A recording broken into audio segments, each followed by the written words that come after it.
Pekan ini adalah pekan yang menyedihkan sekaligus memalukan bagi Real Madrid dan para pendukungnya. Bagaimana tidak, setelah kalah dari Barcelona di final Piala Super Spanyol, Los Blancos kemudian tersingkir dari Copa del Rey. Bagaimana ini bisa terjadi? Berikut kisah lengkapnya. Laga melawan Barcelona sejatinya menjadi momentum bagi Real Madrid untuk membalas kekalahan pada edisi sebelumnya. Tapi yang terjadi justru sebaliknya. Real Madrid tampil tanpa karakter dan gagal menunjukkan mental juara yang selama ini menjadi identitas mereka. Kekalahan itu bukan hanya soal trofi yang lepas, tapi tentang kepercayaan diri yang runtuh di hadapan rival abadi.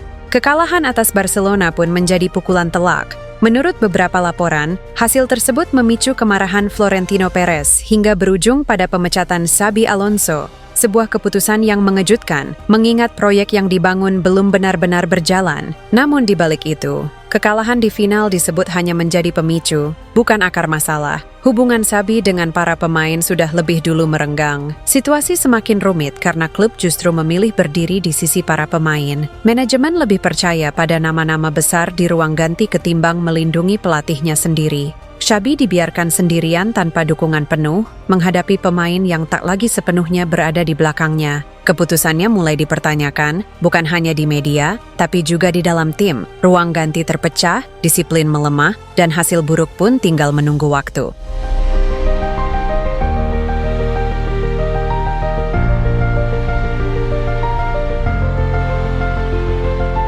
Pada akhirnya, pemecatan Xabi Alonso bukan karena satu kekalahan, bukan karena kurang cerdas, ia pergi karena kehilangan kendali, melainkan karena Real Madrid memilih para pemain dan membiarkan pelatihnya jatuh sendirian.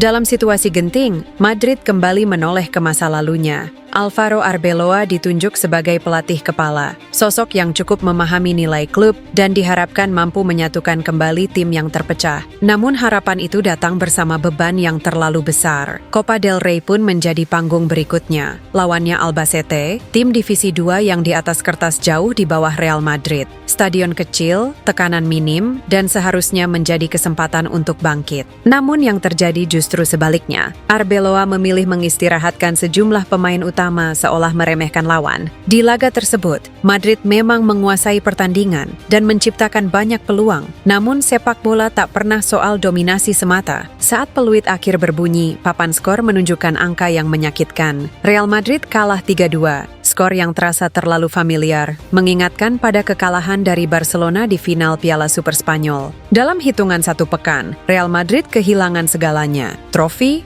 kepercayaan, dan arah. Bukan karena satu pertandingan, tapi karena rangkaian keputusan yang salah sejak awal. Di tengah kekacauan ini, rumor pun mulai bermunculan. Real Madrid dikabarkan telah memulai pencarian pelatih baru untuk jangka panjang. Florentino Perez disebut-sebut sangat menginginkan satu nama besar, yakni Jurgen Klopp, seorang pelatih dengan karakter kuat. Namun pertanyaannya kini bukan soal siapa yang akan datang. Pertanyaan sesungguhnya adalah, apakah Real Madrid benar-benar siap berubah? Karena jika budaya klub tetap sama, jika pemain tetap lebih berkuasa dari pelatih, maka siapapun yang datang, bahkan sekelas Jurgen Klopp, hanya akan mengulang cerita yang sama. Dan mungkin, masalah Real Madrid bukan soal pelatih yang salah, melainkan tentang klub yang lupa bagaimana caranya mempercayai satu pemimpin.